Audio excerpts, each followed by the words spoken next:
Hi, and welcome back to our series of Holy Week videos. We've been walking through Holy Week, the week of Easter, as it's told in the Gospel of Mark. And it's now sundown on Friday night and the start of the Jewish Sabbath and our Saturday.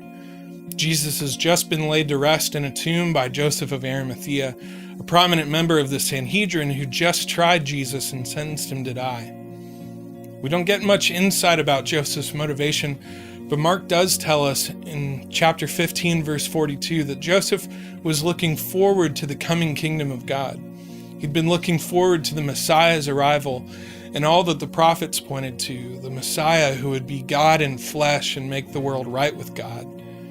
So Joseph asks the Roman governor Pilate if he can have his body to bury, and then he goes and buys fine linen, wraps him, and lays him in a tomb cut out of the rock. Most likely his own tomb or a tomb planned for a family member. And now, at sundown, Saturday begins, and so does the Sabbath.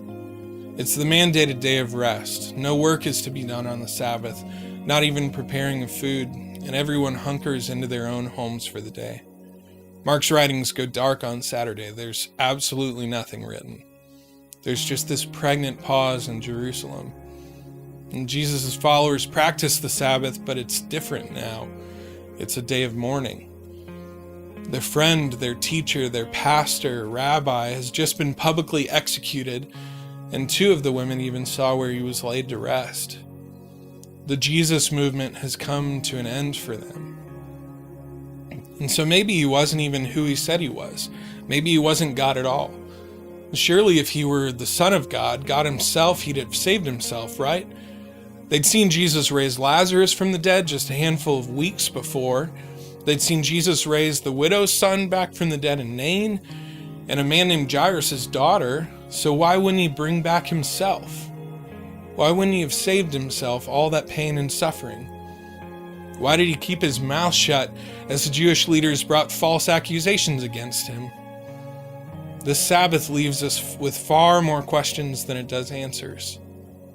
And we can almost place ourselves in the room with the followers of Jesus as they start to remember that even this week he'd told them he'd be betrayed and killed. A wave of thoughts come rushing into the room. What could we have done to stop it? Should we have fought everyone away and escaped Gethsemane? Why was Judas even a part of our inner circle? If we'd only have known.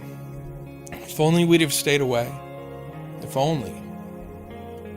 And that's all that Saturday has to offer us.